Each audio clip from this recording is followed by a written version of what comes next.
Welcome back. Today, we're diving into digital art using MS Paint. Let's create a face-cutting artifact. Let's get started.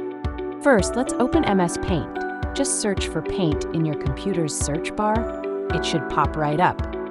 Now let's import an image. Click File, then Open, and select a photo. I'm using a cartoon character. We'll cut out a portion of the face using the Select tool, the rectangle icon in the toolbar. Click and drag over the eyes and mouth. Now right-click on the selection and choose Cut.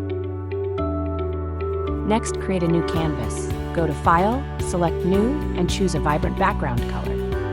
Now let's paste our face cutout. Just right-click and select Paste. Look at that! For some fun, let's use the Brush tool. Pick a texture. I'm going for a splatter effect.